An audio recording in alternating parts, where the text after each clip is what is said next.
لیکن ابو بکر صدیق رضی اللہ تعالیٰ عنہ ایک کونے میں جا کر کے رونے لگے، رو پڑے۔ صحابہ نے کہا ابو بکر آج عید کا دن ہے، حج میں قرآن جب مکمل ہوا، آج بھی میں بتاؤں میرے عزیزو، جب قرآن کمپلیٹ ہوتا ہے کسی حافظ کا حفظ کرنے کے دوران بڑی دعوت کرتے ہیں ہم، ماں باپ کو بلائے، رشتہ داروں کو بلائے، ختم قرآن جو ہوتا ہے، ایک بچہ حفظ کر رہا تھا، حفظ تو چھوڑیں، آپ جب قرآن دیکھ کر کے ختم کرتے ہیں تو ہدیہ کرتے ہیں نا، ختم قرآن ہوتا ہے، جوڑا لائے، استاد کو دیا، پھول پہنے، یہ سارا جو نظام ہے، قرآن کے ختم ہونے کی خوشی تو آج بھی ہم مناتے، تو وہ صحابہ کو خوشی تو تھی، لیکن اس کا دوسرا پہلو ابو بکر صدیق کے پاس تھا۔ وہ کہتے ہیں اے صحابہ یقیناً اسلام مکمل ہوا، دین آج پائے تکمیل کو پہنچا، قرآن کی آخری آیت آئی، لیکن اس کا دوسرا معنی یہ نکلتا ہے کہ اب رسول اللہ ہمارے درمیان زیادہ دن تک نہیں رہیں گے، کیونکہ وہ اللہ کا پیغام پہنچانے کے لیے ہم تک آئے تھے، پیغام مکمل ہو گیا تو اب وہ اپنے رفیق اعلیٰ کے پاس چلے جائیں گے۔ حضرت ابو بکر کو غم حجۃ الوداع سے ہی لاحق ہو گیا تھا۔ پھر جب رسول کریم صلی اللہ علیہ وسلم واپس آئے، محرم کے دن تھے، محرم میں اللہ کے حبیب صلی اللہ علیہ وسلم نے مسجد نبوی میں خطبہ دیا، خطبے میں میرے آقا نے ارشاد فرمایا اے لوگوں، اللہ نے ایک بندے کو اختیار دیا ہے، سنیے خطبے میں میرے آقا نے فرمایا اللہ نے ایک بندے کو اختیار دیا ہے کہ وہ بندہ چاہے تو دنیا لے لے، چاہے تو اللہ کے پاس جو ہے وہ لے لے۔ اے لوگوں، اس بندے نے دنیا کو چھوڑ دیا اور اللہ کے پاس جو ہے اس کو اختیار کر لیا۔ حضرت ابو بکر پھر رو پڑے، آپ کی آنکھوں سے آنسو آ گئے۔ صحابہ نے کہا کہ ابو بکر اس کا معنی ہم نہیں سمجھ سکے، کیا مطلب ہے؟ حضرت ابو بکر کہتے ہیں اے لوگوں، رسول پاک صلی اللہ علیہ وسلم جس بندے کا ذکر فرما رہے ہیں وہ کوئی اور نہیں، وہ خود رسول اللہ ہے، خود رسول اللہ ہے، کہ اللہ نے انہیں خود اختیار دیا کہ آپ چاہیں تو پوری دنیا لے لیں یا چاہے تو اللہ کے پاس آ جائیں۔ حضور دنیا کبھی نہیں لیں گے، انہوں نے چھوڑ دیا اور اپنے رب کے پاس جانے کو پسند کر لیا۔ اے صحابہ دیکھنا اب اللہ کے رسول ہم سے روپوش ہو جائیں گے، ہم سے دور چلے جائیں گے۔ حضرت ابو بکر صدیق رضی اللہ تعالیٰ عنہ کو یہ رسول کریم صلی اللہ تعالیٰ علیہ وسلم کی احادیث کی حقیقت تک پہنچ جاتے تھے، یعنی مقاصد حدیث تک پہنچتے تھے حضور کے۔ اب اس کے بعد وہ دن بھی آئے جب رسول کریم صلی اللہ تعالیٰ علیہ وسلم کی رحلت ہوئی مدینے میں، وہ کیسا سما رہا ہوگا، اندازہ کر سکتے ہیں کہ سب کو پتا ہے کہ ابو بکر کا عشق کیسا تھا، محبت کیسی تھی میرے آقا صلی اللہ علیہ وسلم کے ساتھ۔ وہ پوری دنیا میں اگر سب سے زیادہ کوئی چیز پسند کرتے تھے تو ان کا ایک ہی کہنا، حضرت ابو بکر کی زبان سے یہ نکلے ہوئے الفاظ میں کہہ رہا ہوں، آپ سے پوچھا گیا دنیا میں سب سے پسندیدہ چیز آپ کی کیا ہے؟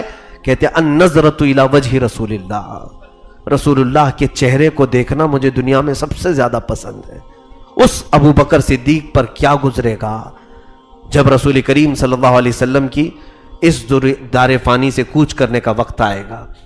اللہ کے حبیب صلی اللہ تعالیٰ علیہ وسلم آخری ایام میں جب علالت کے شکار تھے، علالت میں تھے، اللہ کے حبیب صلی اللہ تعالیٰ علیہ وسلم اپنے حجرے سے باہر نہیں آ رہے تھے، سخت شدت کی تکلیف تھی، بخار زیادہ تھا۔ حضور اکرم صلی اللہ تعالیٰ علیہ وسلم اپنے حجرے سے باہر نکلتے اور فرماتے کہ اے لوگوں، ابو بکر کو امامت کے لیے آگے بڑھاؤ۔ حضور نے اپنی زندگی میں حضرت ابو بکر کو مصلی پر آگے بڑھایا، کہا ابو بکر تم لوگوں کی امامت کرو، اور اللہ کے حبیب صلی اللہ علیہ وسلم اپنے حجرے میں ہوتے۔ تقریباً 17 نمازیں حضور کی زندگی میں حضرت ابو بکر نے پڑھائی، یہ شرف کسی اور صحابی کو نہیں ملا۔ حضور صلی اللہ تعالیٰ علیہ وسلم کی حیات ظاہری میں مسجد نبوی میں رسول پاک صلی اللہ علیہ وسلم کے پاس حضرت ابو بکر نے امامت کی۔ اور ایک دن وہ بھی تھا جب اللہ کے حبیب صلی اللہ علیہ وسلم مغرب کی اذان ہو چکی ہے، حضرت بلال کہتے ہیں اقامت بھی ہو گئی تھی، اور ہم نے دیکھا کہ حضور نہیں آئے تو ابو بکر کو آگے بڑھا دیا۔ آپ مصلی پر آگے بڑھے کہ اچانک حضور کا حجرہ کھل گیا، جیسے ہی پردہ ہٹا تو سارے صحابہ میں آوازیں بلند ہو گئی، اللہ کے رسول آ گئے، رسول پاک آ گئے۔ کئی دنوں کی بیماری علالت کے بعد رسول کریم صلی اللہ علیہ وسلم کو جب دیکھا تو صحابہ کہتے میرے آقا صلی اللہ علیہ وسلم دو صحابہ کے کندھوں پر ہاتھ دے کر چل رہے تھے، پیر زمین پر لگ نہیں پا رہے تھے، گھسٹتے ہوئے یعنی انگلیاں زمین پر چلی جا رہی تھیں اور آگے بڑھتے ہوئے آئے تو لوگوں نے کہا ابو بکر پیچھے آ جاؤ، اللہ کے رسول آ گئے ہیں۔ رسول کریم صلی اللہ علیہ وسلم نے ہاتھ کے اشارے سے کہا نہیں، وہیں کھڑے رہو، اپنی نماز مکمل کرو۔ پھر اللہ کے حبیب صلی اللہ علیہ وسلم کو آگے بٹھایا گیا۔ رسول کریم صلی اللہ علیہ وسلم نے بیٹھ کر کے امامت کی اور آپ کی آواز کو بلند آواز میں حضرت ابو بکر نے تکبیر کے ذریعے سے پہنچایا، مکبر بن کر کے۔ یہ مغرب کی نماز ادا ہوئی تھی، اس کے بعد پھر میرے آقا صلی اللہ علیہ وسلم باہر تشریف نہیں لائے، یہ آخری نماز تھی۔ اللہ کے حبیب صلی اللہ علیہ وسلم کو سب سے زیادہ عزیز کوئی چیز تھی تو وہ نماز تھی۔ ایسی بیماری کے عالم میں جب زمین پر پیر نہ ٹک رہے ہوں، دو لوگوں کے کندھوں پر ہاتھ رکھ کر کے مسجد میں آنا اور فرماتے مجھے جماعت زیادہ عزیز ہے، صحابہ کی جماعت کو دیکھنے کے لیے میرے آقا ہے۔ آج ان کی امت پیر سلامت ہیں، ہاتھ سلامت ہیں، اپنے بستروں پر سو جاتی ہیں، اپنے بازاروں پہ بالکل مگن ہے۔ اے میرے عزیزو، اللہ کے حبیب صلی اللہ تعالیٰ علیہ وسلم کو سب سے زیادہ عزیز چیز نماز تھی۔ فرمایا جعلت قرۃ عینی فی الصلاۃ، نماز میں میری آنکھوں کی ٹھنڈک ہے۔ نماز کو قائم کر لیں، امت ہونے کے ناطے کم از کم آپ تو میرے آقا کی آنکھوں کو تکلیف نہیں پہنچائیں۔ دنیا آج برا بھلا کہہ رہی ہو وہ ان کا حصہ ہے، لیکن تم اپنے عمل سے میرے آقا کو تکلیف نہ پہنچاؤ۔ رسول کریم صلی اللہ تعالیٰ علیہ وسلم اسی عالم میں تھے۔ 12 ربیع الاول کی تاریخ تھی، بعض روایت میں 13 ربیع الاول کی تاریخ ہے۔ حجرہ عائشہ میں میرے آقا آرام فرما تھے، نزع کی حالت تھی۔ سکرات کا جو وقت ہوتا ہے، حضرت عائشہ صدیقہ کے زانوں پر اللہ کے حبیب صلی اللہ علیہ وسلم سر رکھ کر آرام فرما تھے۔ اور پھر وہ آخری گھڑی بھی آئی جب موت کا فرشتہ دستک دینے لگا اور میرے آقا صلی اللہ علیہ وسلم نے فرمایا عائشہ فرشتہ آیا ہے موت کا، اسرائیل، اور وہ میرے گھر میں آنے کی اجازت لے رہا ہے، اور یاد رکھنا یہ آج کے بعد پھر کسی کے ہاں جانے کی اجازت نہیں لے گا۔ حضور پاک صلی اللہ علیہ وسلم کے پاس ملک الموت حاضر ہوئے اور رسول کریم صلی اللہ علیہ وسلم اس وقت جو آخری جملہ فرما رہے تھے، حضرت عائشہ صدیقہ اس کی گواہ ہیں، فرما رہے تھے کہ تمہارے ہاتھ کے نیچے جو لوگ کام کر رہے ہیں، ملک یمین کا لفظ ہے، تو میں کہتا ہوں کہ مزدوروں کے متعلق بھی اس سے مستفاد ہو سکتی ہے بات، کہ جو تمہارے ماتحت ہیں ان کا خیال کرو۔ اور دوسرا جملہ حضور فرما رہے تھے نماز نماز نماز۔ مسواک کو پانی میں ڈبو کر حضور چباتے اور تھوڑا پانی کبھی اپنے چہرے پر مارتے اور پھر یوں کہتے یہ کیسی تکلیف ہے، یہ کیسی شدت ہے، اور پھر شدت تکلیف میں یہ بھی کہتے کیا یہ شدت تکلیف میری امت کو بھی دی جائے گی۔ حضور اکرم صلی اللہ علیہ وسلم کو اس وقت بھی ہم غریبوں کا احساس تھا۔ میں بار بار اس منظر کو یاد کرتا ہوں تو تڑپ جاتا ہوں، آنکھیں اشکبار ہوتی ہیں۔ آج یا رسول اللہ آپ کی کثرت سے ہمیں یاد آتی ہے جب دنیا نے ہمیں ایسا آوارہ چھوڑ رکھا ہے کہ دنیا آج ہمارا خون دیکھنا پسند کر رہی ہے۔ آج جو مدد کے لیے ہاتھ بڑھاتا ہے ہم اس کے ہاتھ میں بھی چھری دیکھتے ہیں۔ آج ایک طرف ہمیں مدد کے نام پر بلاتا ہے، دوسری طرف ہمارے سینے میں خنجر گھونپتا ہے۔ آج دنیا ایسی ہمارے ساتھ سلوک کر رہی ہے، روٹی کپڑے کے نام پر بلا کر کفر و شرک ہم سے کروا لیتی ہے۔ آج دنیا امت مصطفیٰ کو گیند کی طرح اچھالتی ہے۔ کیا اے میرے مسلمان بھائیو، اس نبی کی یاد تمہیں نہیں آتی جس نے سکرات کے عالم میں ہمارے درد کا احساس کیا تھا؟ سچ بتاؤں تو تمہارے درد اور تمہاری تکلیف کا اگر کسی کو احساس ہے تو صرف تاجدار مدینہ کو، صرف میرے آقا صلی اللہ علیہ وسلم۔ اس جھوٹی دنیا کو کبھی مسیحا ہرگز مت سمجھنا، اس ظالم دنیا کے دام فریب میں کبھی نہ پھنسنا۔ لوگ یہ کہتے ہیں یہ گورنمنٹ آ گئی اب ہمارا بھلا ہو جائے گا، ہمارے اچھے دن آ جائیں گے، یہ فلاں آ گئے اب ہم کو برائیوں سے نکال لیں گے۔ کوئی تمہارا خیر خواہ نہیں ہے، تمہاری تکلیفوں کا مداوع اگر کہیں ہے تو وہ نام رسول میں ہے۔ میرے آقا صلی اللہ علیہ وسلم کی تعلیمات میں ہے. میں یاد کرتا ہوں آج میرے آقا صلی اللہ تعالی علیہ وسلم کی اس آخری کیفیت کو، اور پھر ہم یہی کہتے ہیں یا رسول اللہ کہ آ جائیں ہم غلاموں کی دستگیری کے لیے پھر سے ایک مرتبہ. میرے آقا آؤ کہ مدت ہوئی ہے تیری راہ میں اکھیاں بچھاتے بچھاتے. میرے آقا آؤ کہ مدت ہوئی ہے تیری راہ میں اکھیاں بچھاتے بچھاتے. اور بڑے دن ہو گئے، بڑی حسرتوں سے رسول کریم صلی اللہ علیہ وسلم کا آج بھی امت کو انتظار ہے. بہرکیف عزیزان گرامی، اس باریک لمحے میں، اس نازک لمحے میں حضرت عائشہ فرماتی ہیں میں بات کر ہی رہی تھی کہ میرے آقا نے آنکھ بند کر لیے تھے. کافی دیر تک تو میں بات کر رہی تھی، اور اس کے بعد دروازہ کھلا. سب سے پہلا شخص جو حجرے میں داخل ہوا وہ میرے باپ ابو بکر تھے. ابو بکر صدیق نے دیکھا رسول کریم صلی اللہ علیہ وسلم آرام کر رہے ہیں اور میں میرے نبی کے ساتھ بات کر رہی ہوں. حضرت ابو بکر سیدھے آئے اور کہا عائشہ تو بات کر رہی ہے رسول اللہ صلی اللہ علیہ وسلم سے، جبکہ رسول پاک صلی اللہ علیہ وسلم اپنے رفیق اعلیٰ کے پاس جا چکے ہیں. حضرت ابو بکر کی بات سن کر حضرت عائشہ کہتی ہیں ایسا مجھے لگا میرے پیر کے نیچے سے زمین نکل گئی. صدیق اکبر سیدھے آ کر اللہ کے حبیب صلی اللہ علیہ وسلم کے ماتھے کا بوسہ لیتے ہیں، پیشانی کا بوسہ لیا اور پھر فرمایا اے اللہ کے رسول اب اس کے بعد اللہ تعالیٰ دوسری موت کبھی آپ پر نہیں لائے گا، 2 موتیں آپ پر نہیں جمع کرے گا. آپ نے حق ادا کر دیا. ادیت الامانہ وبلغت الرسالہ ونصحت الامہ. آپ نے امانتوں کو پورا کر دیا یا رسول اللہ، اپنی امت کو پوری خیر خواہی کے درس آپ نے دے دیے، اور جو کام اللہ نے آپ کو دیا تھا وہ سب آپ نے پہنچا دیا.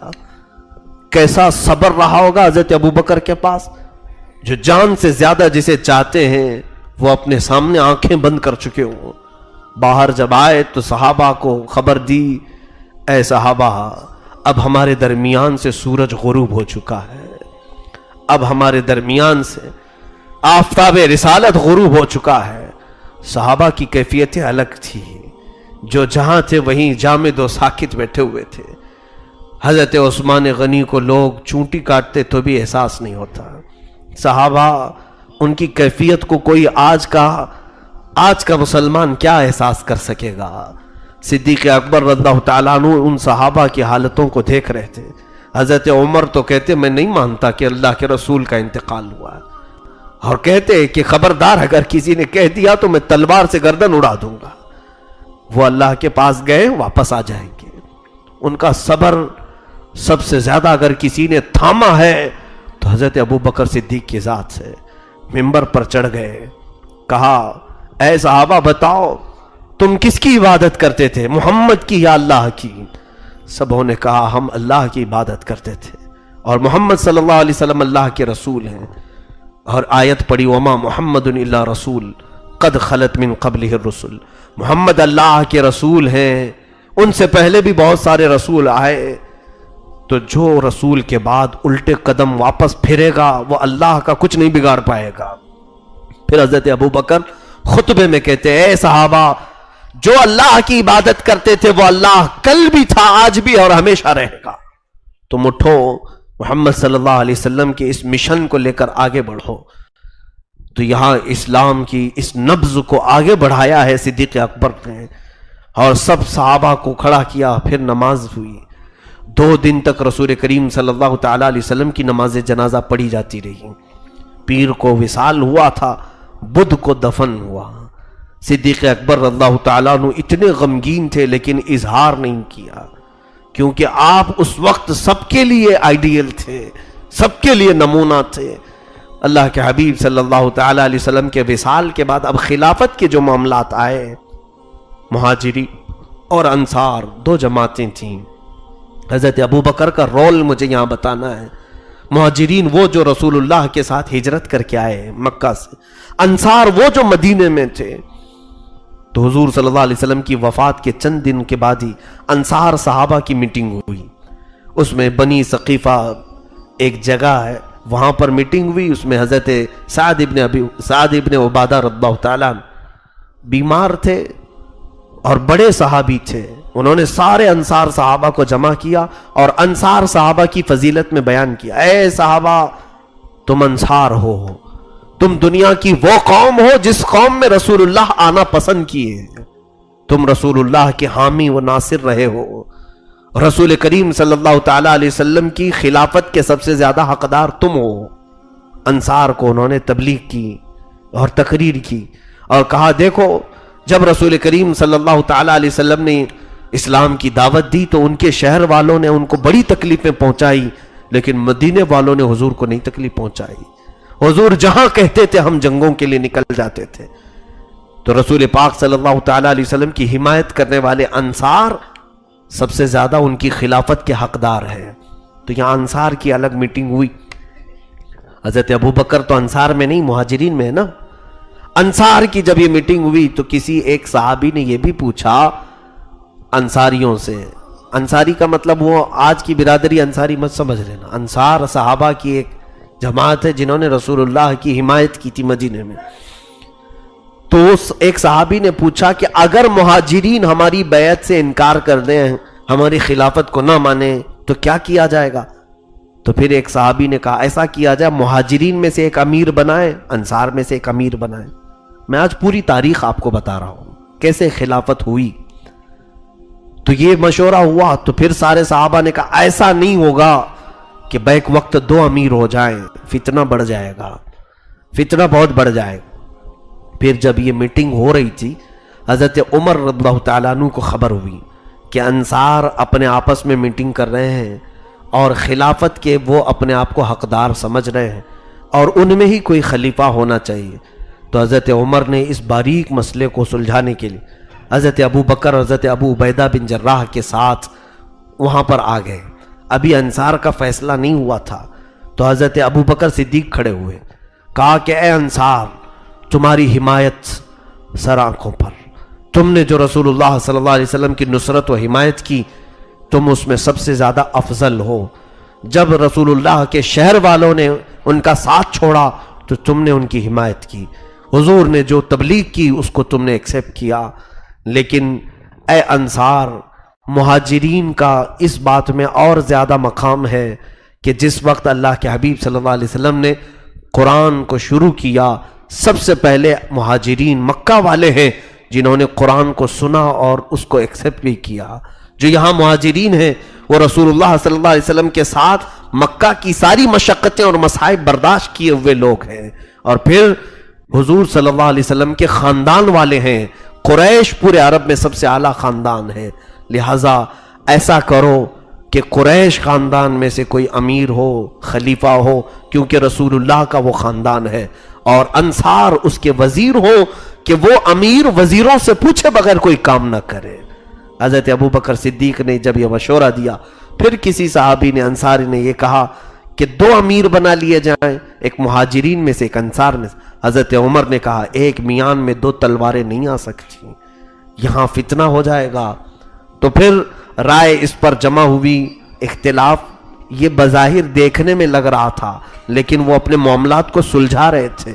تبھی ایک صحابی حضرت بشیر رضی اللہ تعالیٰ عنہ وہ کھڑے ہوئے، انہوں نے کہا اے انصار، ہم نے جو کچھ بھی رسول اللہ کے ساتھ کیا، ان کے ساتھ جہاد میں شریک ہوئے، ان کے ساتھیوں کو گھر دیا، مدینہ ان کے لیے کشادہ کیا، یہ سارے کام ہم نے خلافت اور کرسی کے لیے نہیں کیے، اللہ اس کے رسول کو راضی کرنے کے لیے. اس صحابی نے پورا رنگ بدل ڈالا. سارے صحابہ جو انصار تھے سبوں نے کہا یہ بالکل حق کہہ رہے ہیں. ہم نے جب رسول اللہ پر ایمان لائے تو ہمارے وہم و گمان میں بھی یہ نہیں تھا کہ حضور کے بعد ہم کرسی پر بیٹھیں گے، حضور کے بعد ہم خلافت کو لیں گے. ہم نے تو خالص اللہ اس کے رسول کو راضی رکھنے کے لیے حضور صلی اللہ علیہ وسلم کی نصرت و حمایت کی تھی. تو اس صحابی کی تقریر کا ایسا اثر ہوا کہ وہ سارے انصار نے کہا ہم سب اس بات پر اتفاق کرتے ہیں کہ رسول اللہ کے خاندان میں سے ہی، قریش میں سے ہی کوئی خلیفہ ہو جائے. تو حضرت ابو بکر سب سے پہلے آگے بڑھے اور کہا، حضرت عمر کا ہاتھ لے، حضرت ابو عبیدہ بن جراح کا ہاتھ لیا اور کہا ان دونوں کو انصار اور مہاجرین پورے صحابہ تھے، سب کے بیچ میں آگے بڑھا دیا، کہا میں ان دونوں سے راضی ہوں، عمر سے، ابو عبیدہ سے، ان دونوں میں کسی ایک کو چوائس کر لو اور خلیفہ بنا دو۔ انصار اور مہاجرین میں کس نے اعلان کیا؟ ابو بکر صدیق نے۔ تو حضرت ابو بکر نے جب ان دونوں کو لا کر کھڑا کیا کہ میں ان سے راضی ہوں، کیا تم سب لوگ ان سے راضی ہو؟ تو سبوں نے کہا عمر کے بارے میں بھی کسی کو کلام نہیں، ابو عبیدہ کو حضور نے امین الامت کہا ہے، میری پوری امت کا امانت دار ابو عبیدہ کو کہا ہے۔ تو حضرت ابو بکر نے کہا میں یہ دو کو پیش کر رہا ہوں، ان دو میں سے تم جس سے چاہے خلیفہ بنا لو، میں بھی تم سب کے ساتھ ہوں۔ جب حضرت ابو بکر کا اعلان سارے لوگوں نے سنا، انصار اور مہاجرین نے، حضرت عمر آگے بڑھتے ہیں اور حضرت ابو عبیدہ آگے بڑھتے ہیں، سیدھے حضرت ابو بکر کو لا کر کے کہتے ہیں اے انصار و مہاجرین، سب ہم دونوں سے راضی ہیں اور ہم دو ابو بکر کی خلافت سے راضی ہیں، تم سب کا کیا کہنا ہے؟ تو سارے صحابہ کہتے ہیں اس وقت سب کے ذہنوں میں یہ نہیں تھا، دیکھیں یہ انتخاب ہے، رسول کریم صلی اللہ تعالیٰ علیہ وسلم نے یہ انتخاب کا طریقہ امت پر چھوڑا ہے۔ یہاں اسلام میں وہ بادشاہت نہیں چل رہی موروثی، باپ مرے گا تو بیٹا آئے گا، بیٹا مرے تو پوتا آئے گا۔ اسلام میں یہ ملوکیت اور یہ وراثت بادشاہت میں نہیں ہے، بلکہ میرے آقا نے فرمایا ان اکرمکم عند اللہ یتقاکم، تم میں سے سب سے زیادہ عزت والا وہ ہے جو تم میں سب سے زیادہ تقوی والا ہے۔ بادشاہ کو وراثت میں اس طرح سے نہیں بیٹھنا چاہیے، ورنہ ہوگا کیا، باپ تو کامل رہا ہوگا لیکن بیٹا نالائق نکل جائے گا، جیسے یزید کا معاملہ ہوا۔ باپ حضرت امیر معاویہ تھے، بہت کامل صحابی تھے، لیکن بیٹا نالائق نکلا۔ وراثت کا یہ غلط اثر پڑتا ہے، اسی لیے یہ معاملات امت کے حوالے کرنا چاہیے، امت جسے انتخاب کرے۔ حضرت ابو بکر کے ہاتھ پر حضرت عمر اور حضرت ابو عبیدہ دونوں نے بیعت کی اور کہا ہم اپنا خلیفہ آپ کو مانتے ہیں۔ پھر انصار اور مہاجرین دونوں کو جمع کر کے حضرت عمر ایک تقریر کرتے ہیں، یہ پہلی تقریر تھی رسول اللہ کے بعد۔ حضرت عمر نے کہا اے انصار اور مہاجرین، تم مجھ سے یہ نہیں پوچھو گے کہ ابو بکر کو کیوں خلیفہ منتخب کیا تم نے، کیوں ان کے ہاتھ پر بیعت کیا؟ تو سنو، جس کو رسول اللہ نے اپنی زندگی میں مصلح امامت پر آگے بڑھایا ہے، ہم سب اس کو اپنی دنیا میں امامت کے لیے آگے کیوں نہ بڑھائیں؟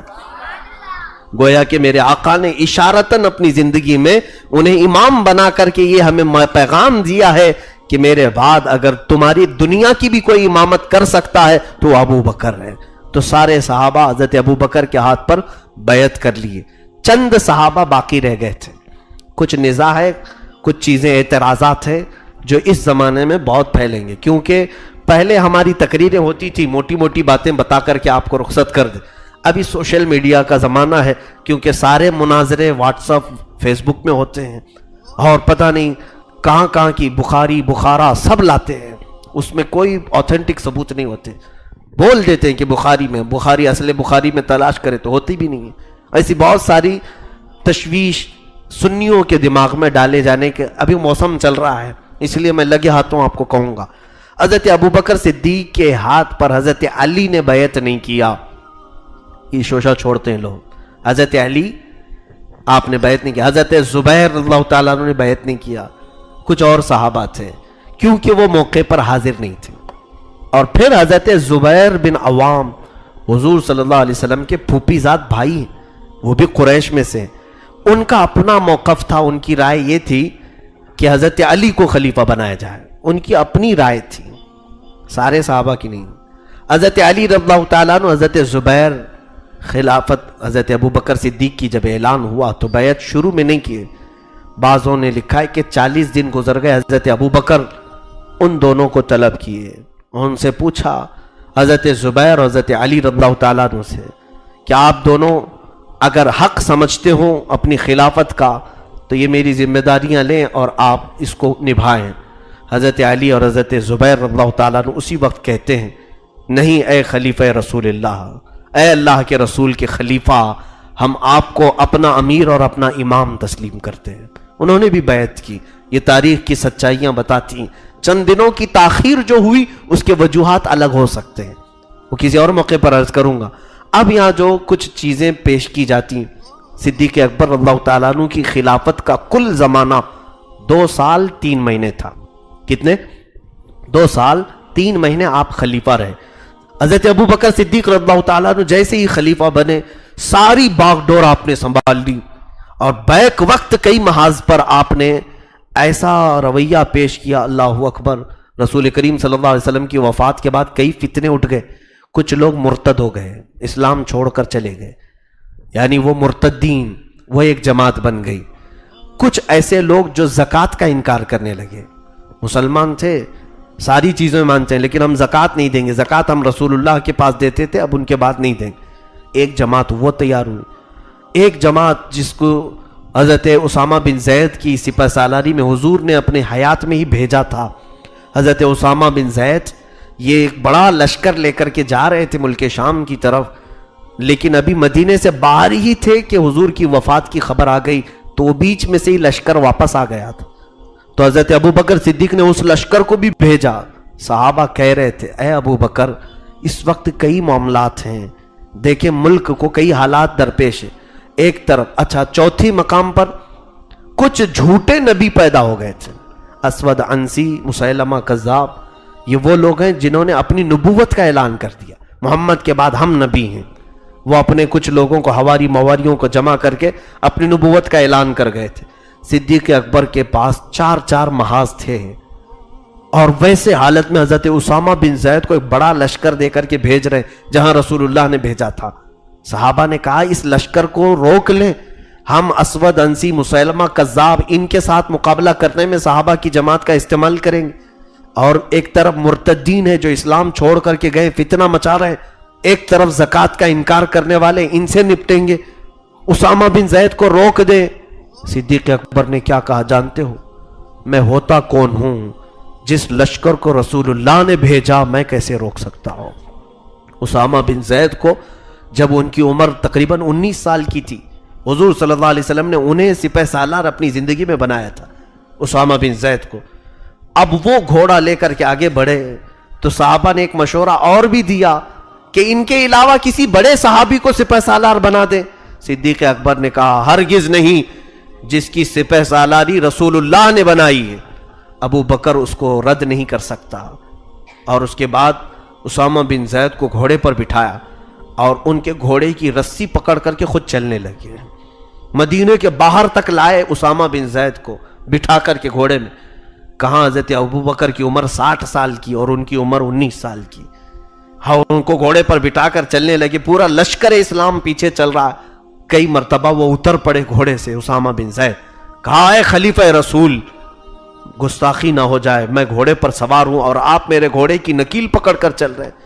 حضرت ابو بکر نے کہا اسامہ بیٹھ جاؤ، اس گھوڑے کی پیٹھ پر تجھے رسول اللہ نے بٹھایا ہے، اس پشت پر تجھے اللہ کے رسول نے بٹھایا ہے۔ یا اور بات ہے خلافت کے کاموں کی وجہ سے میں تمہارے لشکر میں شریک نہیں ہو پا رہا ہوں، تمہارے لشکر میں میں شامل نہیں ہو پا رہا ہوں، تو میں نے یہ سوچا کہ چند قدم تمہارے گھوڑے کی نکیل پکڑ کے ہی چلوں تاکہ قیامت کے دن اس لشکر کے ساتھ چلنے والوں میں میرا نام بھی آ جائے۔ سپہ سالار کے گھوڑے کی نال پکڑ کر کے چلا تھا۔ یہ صدیق اکبر کے خیالات تھے۔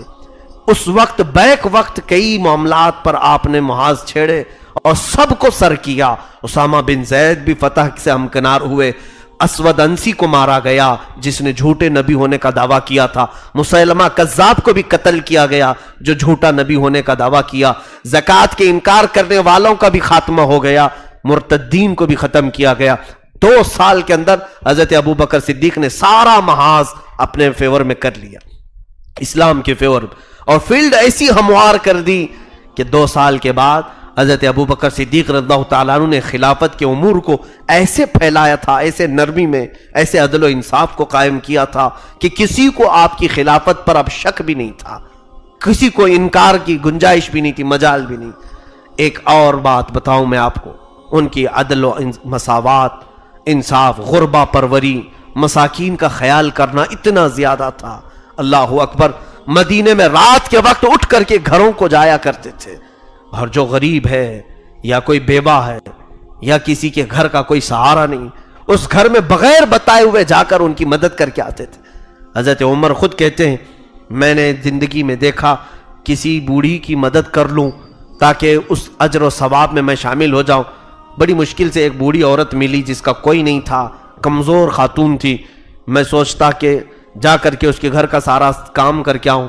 حضرت عمر کہتے ہیں میں فجر میں نماز کے بعد گیا تو دیکھا اس کے گھر کا سارا کام کیا جا چکا ہے، اس کے گھر کو سب بستریں چادریں سب طے ہیں، کچرے جھاڑے ہوئے ہیں اور سارے چیزیں سلیقے سے لگی ہوئی ہیں۔ بوڑھی وہ عورت بستر سے اٹھ نہیں پاتی، کون کرتا ہے؟ دوسرے دن جا کر دیکھا پھر کام کیا ہوا ہے۔ حضرت عمر کہتے ہیں میں ایک دن فجر کی اذان سے پہلے جا کر اس عورت کے گھر کے پاس کھڑا رہا تو دیکھا ایک شخص کمبل اوڑھ کر کے آیا، اس عورت کے گھر میں اندر داخل ہوا، جھاڑو لیا، جھاڑنے لگا سب پورا، اس کے بستر طے کیے، اس کے برتن مانجھے اور سب سلیقے سے لگایا۔ اذان ہو رہی تھی، وہ گھر سے باہر نکلا، میں نے وہ چادر کھینچ کے دیکھا تو ابو بکر صدیق تھے۔ حضرت عمر کہتے ہیں قسم خدا کی ابو بکر کے عمل تک کوئی پہنچ نہیں سکتا، اسی لیے رسول کریم صلی اللہ علیہ وسلم نے فرمایا جنت کے 8 دروازے ہیں، نمازی ایک دروازے سے، روزے داروں کا ایک الگ دروازہ ہے، جس کی جو نیکی غالب ہے وہ اس دروازے سے جا رہا ہوگا۔ حاجیوں کا حج غالب تھا ان کی ساری زندگی میں، وہ اس دروازے سے جا رہے ہوں گے۔ میرے آقا فرماتے ہیں میری امت میں ابو بکر ایسا ہے جس کو جنت کا ہر دروازہ پکار رہا ہوگا کہ آپ میرے دروازے سے جائیں۔ جتنی نیکیاں تھی وہ سب ابو بکر نے جمع کر لی تھی، اسی لیے حضرت عمر فاروق رضی اللہ تعالیٰ عنہ کہتے تھے ابو بکر اگر مجھے ایک نیکی دے دیں میں اپنی پوری زندگی کی نیکیاں ان کو دے دوں گا، پوری زندگی کی نیکیاں میں انہیں دے دوں گا۔ پوچھا گیا وہ کون سی نیکی؟ کہا وہ جو رسول اللہ کے ساتھ غار میں رات گزارا تھا، جس کی وجہ سے آپ کے پیر میں سانپ نے ڈسا تھا۔ حضرت عمر کہتے تھے وہ ایک نیکی مجھے دے دیں میں اپنی پوری زندگی کی نیکیاں انہیں دے دوں۔ صدیق اکبر کے مقام کو کوئی نہیں پہنچ سکتا، لیکن میرے عزیزوں آپ کی غربہ پروری، مساکین کے ساتھ جو آپ کا رحم کا سلوک تھا وہ آج ہم سب کو چاہیے۔ آج کے حکماں سے، عمرہ سے، آج کے بادشاہوں سے کوئی توقع ہی نہیں ہے ہمیں۔ حضرت ابو بکر جہاں خلافت کر رہے تھے وہ مدینہ آج بھی ہے عرب میں، جس کو سعودی کا نام دیا گیا ہے، یہ بروزن یہودی عرب شریف ہے، وہ انہوں نے سعودی نام رکھا ہے، اور یہاں پر جو کچھ بھی کام ہو رہے ہیں وہ اسلامی کام نہیں ہے، یہودیوں کو راضی رکھنے کے لیے کام ہے۔ غریب آج بھی وہاں پر بے سہارا ہے، مزدوروں کو اس طرح سے وہاں تڑپایا جا رہا ہے۔ کئی ایسے مزدور آج بھی حج کے موقع پر ہم نے دیکھے، ان کی کئی مہینوں سے کئی سالوں سے تنخواہیں روک کر رکھی گئی ہیں، وہ کھانے پینے کے محتاج ہیں۔ یہ صدیق اکبر کی خلافت والا ملک ہو سکتا ہے؟ یہ بادشاہوں نے اپنے لیے تو پورا ذخیرہ اکٹھا کر لیا ہے پوری قوم کا، اور پورے غربا اور مساکین کو تڑپتا ہوا چھوڑ دیا۔ وہاں امیروں کی سنوائی ہے، غریبوں کی نہیں۔ آج بھی دیکھیں کیا پوری دنیا میں مسلمان مستحق نہیں ہے کہ عرب کا کوئی بادشاہ ہمارے لیے آواز اٹھائے؟ فلسطین کے مسلمانوں کو یہ لقمہ بناتے ہیں یہودی، ہر دن توپوں سے ان کا مقابلہ ہوتا ہے اور ادھر پتھروں سے وہ مقابلہ کرتے ہیں۔ کشمیر جل رہا ہے، برما کو مار دیا گیا، قتل و غارت کا وہاں بازار گرم کیا گیا، لیکن جس کو ہم اسلامی سلطنت کہتے ہیں وہاں کے کسی بادشاہ کی ایک زبان سے ایک جملہ نہیں نکلتا۔ اور وہی اگر امریکہ کا صدر آئے تو بلین ڈالر، کئی بلین میں اسے تحفے پیش کیے جاتے ہیں، سونے کی چین دی جائے، سونے کی تلوار دی جائے، ان کی عورتوں سے بے حجابانہ ملاقاتیں کی جائے۔ یہ اسلامی بادشاہوں کے کام ہو سکتے ہیں؟ میرے عزیزوں آنکھ بند کر کے ہر چیز کو نہیں تسلیم کر لینا۔ آج جو سعودی عرب میں معاملات چل رہے ہیں اس کو اسلامی سلطنت بھول سے بھی نہ کہنا، ورنہ اسلام کا مذاق ہو جائے گا، اسلام کی توہین ہوگی کہ یہ ظالموں کو ہار پہناتے ہیں، قاتلوں کو ایوارڈ سے نوازتے ہیں اور مظلوموں کی بات تک نہیں کرتے۔ اگر کوئی کعبے کا امام، چاہے وہ وقتی امام ہی کیوں نہ ہو، مسلمانوں کے مظلوم مسلمانوں کے حق میں دعا کرے تو اسے معزول کر دیا جاتا ہے، نکال کر کے جیل بھیج دیا جاتا ہے۔ وہاں کے حالات یہ ہیں، آج وہ اپنے سفارتی تعلقات اسرائیل سے استوار کرنے کی کوشش میں لگے ہوئے ہیں۔ آج ساری چیزیں کمپنیاں اسرائیل کو دے دیں ہیں، یہودیوں کو دے دیں، ایئرپورٹ کی سیکورٹی کی ساری اتھارٹی یہودیوں کو چیک کرنے کے لیے دے دیا جائے، عورتوں کو اب بازار میں لے آیا گیا۔ ابھی قریب میں ہم سن رہے ہیں احترام نماز قانون کو بھی وہ ختم کرنے جا رہے ہیں، کیا ہے نہیں کیا واللہ عالم، لیکن ان کے منشور میں یہ بھی ہے کہ نمازوں کے اوقات وہاں پر دکان بند ہو جاتی تھی، کام کاج بند ہوتے تھے۔ اب لوگوں کا کہنا یہ ہے حکومت کا کہ یہ اتنے دیر بند ہونے سے سعودی معیشت کو بڑا نقصان تھا، اربوں ڈالر نقصان ہو رہا تھا، اب ہر کوئی بزنس کرے، نماز ہوتی رہے۔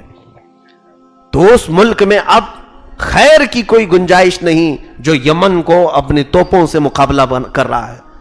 پڑوسی ملک یمن پورے کے پورے مسلمان ہیں وہاں پر، اور اس کے ساتھ لڑ رہا ہے۔ عراق میں اس نے بھیجا، شام میں اپنے بم گرائے۔ مسلمان ملکوں کے ساتھ دشمنی اتنی ہے، لیکن ایک بار بھول کر کے بھی اسرائیل کے خلاف نہیں بولتا کہ فلسطینیوں کو مار رہے ہو، قتل کر رہے ہو، کبھی نہیں بولتا۔ یہ تمام معاملات آج وہاں سے چل رہے ہیں۔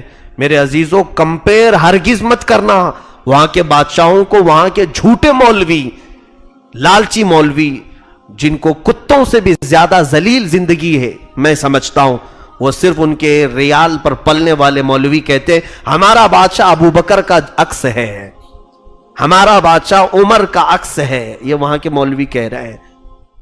لعنت ہو ایسے مولویوں کے چہروں پر، کس کو تم کس سے ملا رہے ہو؟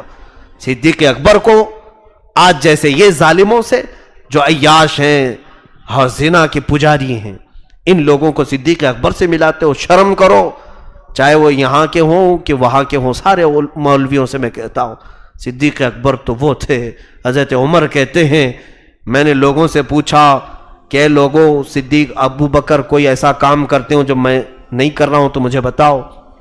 لوگوں نے بتایا وہ اپنی زندگی میں کچھ توشے میں روٹیاں لے کر جنگل میں کسی کو کھلا کے آتے تھے۔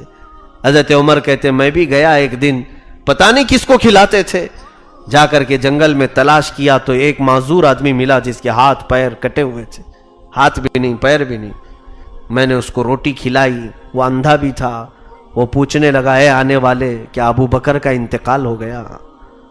حضرت عمر کہتے میں نے پوچھا تو اندھا ہے تجھے کیسے معلوم آنے والا کوئی اور ہے؟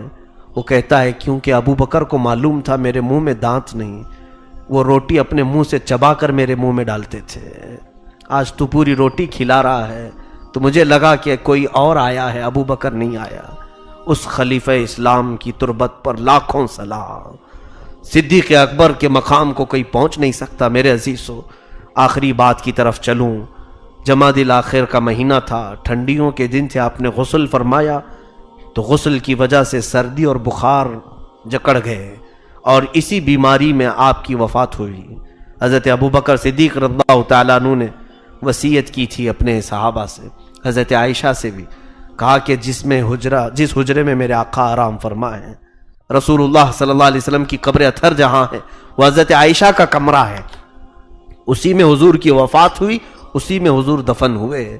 اور اس حجرے کو دروازہ تھا، چٹخنی لگی ہوتی تھی، کڑی لگی رہتی تھی۔ حضرت ابو بکر نے کہا کہ اے لوگوں مجھے غسل دینا، کفن دینا اور اس کے بعد لا کر حضور کے حجرے کے سامنے رکھ دینا جنازے کو، اور کہنا یا رسول اللہ تمہارا دوست تمہارے ساتھ سونے کی اجازت چاہتا ہے، آپ کے حجرے میں آرام کرنے کی اجازت چاہتا ہے، اگر اندر سے اجازت مل جائے تو مجھے دفن کرنا، ورنہ جنت البقیع قبرستان میں عام مسلمانوں کے ساتھ دفن کرنا۔ صحابہ کو جب انہوں نے وصیت کی تھی، میں بارہا کہتا ہوں لوگوں کی آنکھیں آج بھی بند کیوں ہیں؟ اس ابو بکر سے کیوں نہیں پوچھتے کہ اے ابو بکر تم حضور کی وفات کے بعد کہہ رہے ہو کہ حضور سے اجازت لیں، کیسے اجازت لیں گے؟ یہاں تو لوگ کہتے ہیں مر کر مٹی میں مل گئے، معاذ اللہ رب العالمین۔ اب حیرت کی بات یہ ہے کسی صحابی نے پوچھا بھی نہیں کہ ابو بکر اجازت کیسے لیں۔ اس کا مطلب یہ سمجھ میں آتا ہے ان صحابہ کو بھی معلوم تھا کہ اگر اجازت لیں گے تو قبر سے جواب بھی آئے گا، ان کا عقیدہ تھا۔ اور کئی حدیثیں ہیں ایسی کہ رسول کریم صلی اللہ علیہ وسلم کی قبر انور سے انہوں نے آوازیں سنی۔ خود حضرت سعید ابن مسیب فرماتے ہیں جب یزید نے مدینے پر حملہ کیا تھا 3 دن تک مسجد نبوی میں جماعت سے نماز نہیں ہو رہی تھی، میں اندر تھا مسجد نبوی میں، اوقات کیسے پتہ چلتے؟ فرماتے میں قبر رسول کے پاس ہوتا، مجھے حضور کی اذان کی آواز آتی تو میں خود اذان دے لیتا، وہیں سے میں اذان خود دیتا اور خود میں نماز پڑھتا تھا۔ حضرت سعید ابن مسیب تابعی ہیں، وہ فرماتے تو صحابہ کا عقیدہ تھا۔ عزیزان گرامی، حجرے کے پاس آپ کے جسم مقدس کو غسل دے کر کفن دے کر لایا گیا اور رکھا گیا۔ لوگوں نے سوال کیا یا رسول اللہ صلی اللہ تعالی علیہ وسلم، آپ کا یار غار، آپ کا خلیل آپ کے حجرے میں آنے کی اجازت چاہتا ہے۔ صحابہ دور کھڑے تھے۔ جنازے کی نماز کے بعد فرماتے ہیں اچانک دروازہ کھل گیا، کڑی کھل گئی، دروازہ کھلا، ہوا سے اندر سے آواز آئی ادخل الحبیب الی الحبیب، حبیب کو حبیب کے ساتھ ملا دو۔ یہ حضرت ابوبکر صدیق کی شان ہے کہ زندگی میں تھے تو رسول اللہ کے ساتھ، ہمیشہ ساتھ رہے۔ صحابہ کہتے ہیں جب بھی ہم بیان کرتے ہیں کوئی بھی چیز تو یہی سے ایسے ہی بیان کرتے ہیں کہ پہاڑ پر حضور تھے، ابو بکر تھے، عمر تھے، باغیچے میں رسول اللہ تھے، ابو بکر تھے، عمر تھے، بازار میں رسول اللہ تھے، ابو بکر تھے، عمر تھے، جہاد میں رسول اللہ تھے، ابو بکر تھے، عمر تھے، حج میں، طواف میں، نماز میں، سب صحابہ یہ کہتے ہیں جب بھی بیان کرتے ہیں رسول اللہ تھے، ابو بکر تھے، عمر تھے۔ سارے صحابہ کی زبان پر یہ تھا۔ آج انہی صحابہ کی زبان کو اللہ نے ایسا پسند کیا ہے، آج ہم بھی یہی کہتے ہیں ان جالیوں میں رسول اللہ ہے، ابو بکر ہے اور عمر ہے۔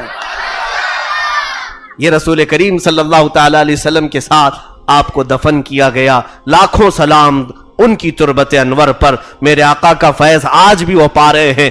وہ وزیر تھے دنیا میں بھی اور خبر میں بھی، اور میرے آقا نے یہ بھی فرمایا اے لوگو تم دیکھنا قیامت کے دن جب سور پھونکی جائے اور جب لوگ اپنی اپنی قبروں سے اٹھیں گے تو سب سے پہلے پوری کائنات میں جو اپنی قبر سے اٹھے گا وہ میں ہوں گا۔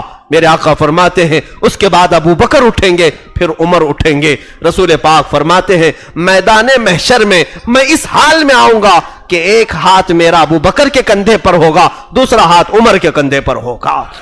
وہ بادشاہ یہاں پر بھی اسی طرح تھے، قبر میں بھی اسی طرح ہیں، اور حشر میں بھی تم جلوے دیکھو گے وہ شہنشاہ اپنے ان دونوں وزیروں کے بیچ میں جلوہ گر ہوں گے۔ فقط اتنا سبب ہے انعقاد بزم محشر کا، ان کی شان محبوبی دکھائی جانے والی ہے۔ مولا تعالی صدیق اکبر کے تمام فیوز و برکات سے ہم سب کو مالا مال فرمائے۔